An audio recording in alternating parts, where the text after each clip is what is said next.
तो यहाँ पर मैं कर रही हूँ सुबह के ब्रेकफास्ट की तैयारी। और आज ब्रेकफास्ट में बना रही हूँ मैं काले चने, जो बहुत ही हेल्दी रहते हैं, बोन्स के लिए, हेल्थ के लिए बहुत ही ज़्यादा बेनिफिशियल है। तो बस फ़िलहाल तो मैं जा रही हूँ अपना नाश्ता करने। तो हो गया है नाश्ता तैयार, मिलती हूँ थोड़ी देर में आप सभी से। एवरीवन, अस्सलाम वालेकुम and welcome back to our channel Nisha's cooking and blogs. उम्मीद करती हूँ आप सभी खैरियत से होंगे और मैं भी आप सभी की दुआओं से बिल्कुल बढ़िया हूँ, बिल्कुल ठीक ठाक हूँ।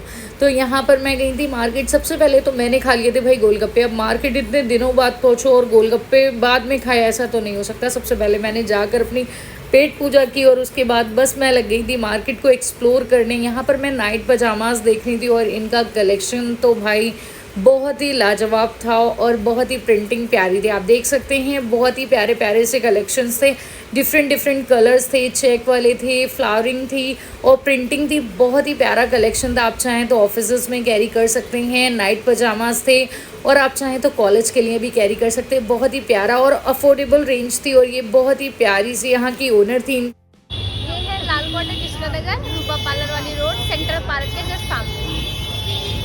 ये भी आपका है? हाँ, अच्छा। सो प्राइजेस तो आप सभी जान ही चुके होंगे। कैन यू बिलीव कि 100 और 150 की रेंज में इतना कुछ ज़बरदस्त मिल सकता है? जी हाँ, इन प्यारी सी ओनर के पास जाइए जिनका बहुत ही कोऑपरेटिव नेचर है, क्योंकि इतनी सेलिंग के बाद भी उन्होंने मुझे वीडियो शूट करने के लिए बिल्कुल अच्छे से परमिशन दी। इवन एड्रेस भी खुद ही मेंशन किया। बहुत ही प्यारा प्यारा सा कलेक्शन है, ना केवल घर के लिए बल्कि अगर आपको ऑफिसेस के लिए, कॉलेजेस के लिए चाहिए तो भी आप विजिट कर सकते हैं। एड्रेस तो बता ही चुकी हूँ मैं आप सभी को। और उसके बाद यहाँ पर देखे थे कुछ सिंपल से बहुत ही प्यारे से एलिगेंट से टॉप्स थे जो भी बहुत प्यारे थे।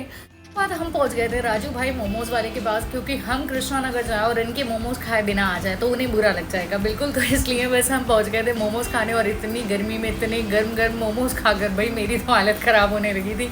और मैंने भाई से बोला, भाई आप ऐसा करो, इसमें आइसक्रीम स्टफ़ करके सेल करो, मेरा ख्याल है गर्मी में ज़्यादा सेल हो जाएगी आपकी। वो भी हंसने लगे थे मेरी बात पे। खैर मैंने मोमोज़ पे फोकस किया और उसके बाद इतना गर्म गर्म खाने के बाद मेरा मन कर रहा था कुछ ठंडा सा पीने का। तो गन्ने का रस बस उन्हीं की शॉप के जस्ट सामने दिख गया था और इनके प्राइसेस थे 20, 30, 40। और यहाँ पर मैंने सोचा चलो यहाँ की भी वीडियो बना लेती हूँ, क्योंकि गर्मी में सबकी हालत ख़राब हो रही है। शॉपिंग किए बिना सब मानते नहीं है, तो शॉपिंग करने आए। आप भी राजू भाई मोमोज़ वाले के सामने जस्ट सामने इनकी शॉप है और बिल्कुल हाइजीन तरीके से ये बना रहे थे और काफ़ी पीसफुली अपना काम कर रहे थे। और वहाँ पर इतनी गर्मी की वजह से काफ़ी ज़्यादा भीड़ थी इनकी शॉप पर।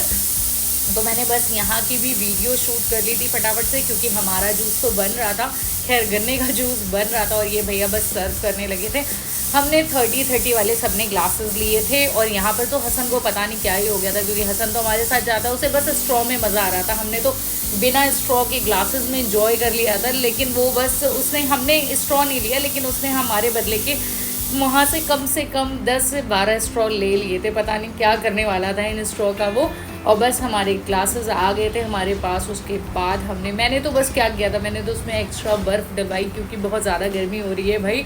आप भी अपना ख्याल रखें, इतनी गर्मी में ज़्यादा बाहर ना जाए। अगर बाहर जाए तो बस शॉपिंग के लिए जाए और शॉपिंग के लिए जाए और ठंडा ठंडा कुछ खाए पिए। और उसके बाद यहाँ पर बस मैं बैग्स का कलेक्शन देखने लगी। मुझे कुछ खास लेना नहीं था यहाँ से, तो बस मैंने अपने व्यूअर्स के लिए सोचा कलेक्शन को एक बार मैं दिखा देती हूँ, ताकि आप लोग यहाँ आएँ तो प्राइजेस का आप सभी को पता चल जाए। यहाँ पर भी बहुत ही अच्छे अफोर्डेबल प्राइजेस थे और यहाँ पर 300 से रेंज स्टार्ट थी और 1500 तक की रेंज थी। यहाँ पर आपको स्कूल बैग से लेकर travel bag, ladies purse, ladies bag, सब तरह का कलेक्शन था। बाकी काफ़ी सिंपल भी कलेक्शन था, बहुत ही प्यारा और एलिगेंट से सारे इनके बैग्स थे, बहुत ही अच्छे लग रहे थे। ये तो मुझे बहुत प्यारे लग रहे थे, स्कूल बैग्स थे, लेकिन हसन अभी स्कूल नहीं जाता तो कुछ फ़ायदा नहीं था। ये कितने कितने के हैं? 30 रुपीज़ भैया रेंज बता दो क्या क्या है। ब्लैक हो जाएंगे? सबकी रेट अलग है। 150 से लेके 500 तक रेंज में मिल जाएंगे आपको। ये ब्लैक हो जाएंगे? नहीं, डेली पानी में पहनो ऐसे रहेंगे, डेली पानी में पहनो ऐसे रहेंगे। यहाँ के प्राइजेस भी भैया ने आप सभी को बता दिए। यहाँ के जो नेकलेस है ना, उसके कलर बहुत ही प्यारे थे। मैं भी सोच रही हूँ नेक्स्ट टाइम जब भी मेरे घर में कोई फंक्शन होगा या कोई भी किसी की वेडिंग होगी तो मैं यहाँ से ज़रूर इंशाल्लाह यहाँ का कलेक्शन लूँगी, क्योंकि मुझे बहुत ही प्यारा लगा था। उसके बाद हम पहुँच गए थे यादव राम लड्डू भंडार, जो यहाँ के पास के एरिया में रहते होंगे या कृष्णा नगर से बिलोंग करते होंगे तो उन्हें पता ही होगा कि भाई यहाँ के जो लड्डू होते हैं ना, राम लड्डू, बहुत ही लाजवाब मिलते हैं। और इतनी भीड़ में और इतनी गर्मी में मैं बस यही सोच रही थी कि मेरी तरह और भी लोग हैं जो इतनी भरी बुरी गर्मी में भी भाई इतना कुछ गर्म और लड्डू खाने निकले हैं घर से। तो बस यहाँ पर मैं सोचते सोचते यहाँ पर बन रहे थे लड्डू। मैंने सोचा सामने एक स्टॉल था नाइट सूट का, उसे भी सोचा एक्सप्लोर कर देती हूँ, आप सभी के साथ शेयर कर देती हूँ। यहाँ के जो प्राइजेस थे 450 रुपीज़ थे। और सबसे ख़ास बात ये थी कि जो 450 रुपीज़ रेंज में आपके नाइट सूट थे उसमें शॉर्ट्स के साथ पजामा भी था और ऊपर का टी शर्ट भी था। तो मतलब बहुत ही अच्छी रेंज है। और कलर फैब्रिक्स आप देख सकते हैं डिफरेंट डिफरेंट थे, बहुत ही सारे। मतलब जो भी नाइट सूट थे 450 की रेंज में थे, बहुत ही प्यारे प्यारे से कलर थे, समर कलर्स थे जो बहुत ही अच्छे लग रहे थे।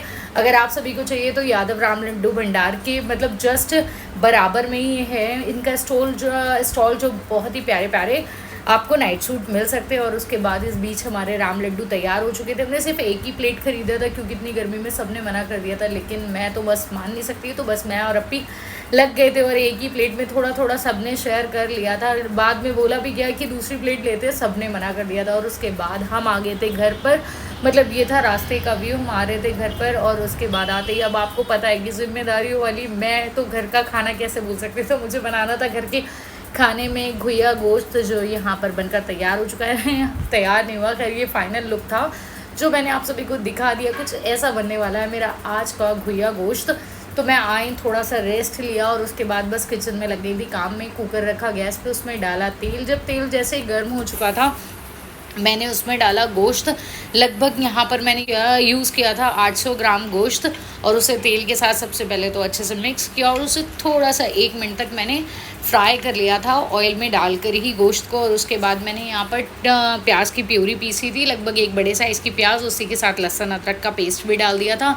नमक टेस्ट के हिसाब से एडजस्ट करना है आप सभी को। साथ लगे हाथ ब्लॉग में आप सभी के साथ रेसिपी भी शेयर कर देती हूँ। हल्दी पाउडर 1/4 टीस्पून, धनिया पाउडर डालना है लगभग 4 टीस्पून। और अगर आपको ज़्यादा लगे कि कंसिस्टेंसी के हिसाब से ज़्यादा धनिया हो जाएगा तो आप कम भी कर सकते हैं, 3 टीस्पून। और उसके बाद मैंने नॉनवेज मसाला डाला और डाला था लगभग 1.5 चम्मच लाल मिर्च पाउडर है, सबको डालकर अच्छे से मिक्स कर दिया था। और उसके बाद 2 से 3 मिनट तक पकाया। और उसके बाद मैंने डाला था इसमें पानी, क्योंकि अब मुझे बनाना था गोश्त को। और उसके हिसाब से मैंने पानी को एडजस्ट किया और इसमें लेनी थी लगभग 4 से 5 सीटियाँ, क्योंकि इसके बाद जो हमारा गोश्त है वो अच्छे से गल जाएगा। तो बस मैंने कुकर में रख दिया था क्योंकि मैं थोड़ा सा थक कर आई थी। बस यहाँ पर मैंने इतना ही शूट किया। उसके बाद मैंने सोचा थोड़ा सा रेस्ट ले लेती हूँ, तो बस यहाँ पर कुकर में रख दिया था खाना। और यहाँ पर सीटियाँ आ रही थी और उसके बाद मैंने थोड़ा सा रेस्ट ले लिया। और उसके बाद सबसे पहले यहाँ पर सीटियाँ आ गई तो मैंने सबसे पहले तो गोश्त को भून लिया था, क्योंकि इससे क्या होता है ना, गोश्त को भून लेते हैं एक तो मसालों का जो अरोमा होता है ना वो बहुत ही अच्छे से आ जाता है, प्लस बहुत ही अच्छे से गोश्त का फ्लेवर भी आ जाता है। तो बस गोश्त को भूनने के बाद अम्मी ने घुइया, आप अरबी भी बोल सकते हैं इसे, तो बस यहाँ पर अम्मी ने पील ऑफ कर दी थी, उसे अच्छे से वॉश कर दिया था। अम्मी ये काम करती हैं क्योंकि मुझे लगता है इससे बहुत ज़्यादा ईचनेस हो जाती है, लाइक खुजली वाली प्रॉब्लम हो जाती है। तो अम्मी ने उसे सोक करने रख दिया था, तो मैंने उसे डाला और पानी को भी डाला और इस तरह से कुछ कंसिस्टेंसी थी। लेकिन अभी तो लगभग मुझे इसमें 3 सीटियाँ लेनी थी, तो फिर से मैंने सीटियाँ लगाई और उसके बाद मेरा घुइया गोश्त या बोलें तो अरबी गोश्त तैयार हो चुका था। मैंने ऊपर से फ्रेश कटा हुआ हरा धनिया डाला। लेकिन मेरे घर में क्या होता है ना कि ऐसी जो आलू गोश्त होते हैं या घुइया गोश्त होते हैं, ऊपर से पिसी हुई काली मिर्च मेरी अम्मी डालती है, बहुत ही ज़बरदस्त लगता है। अगर आप सभी को भी ब्लॉग पसंद आए, लाइक शेयर एंड सब्सक्राइब। मिलती हूँ नेक्स्ट वीडियो के साथ। अलविदा दोस्तों, अल्लाह हाफिज़, बाय बाय।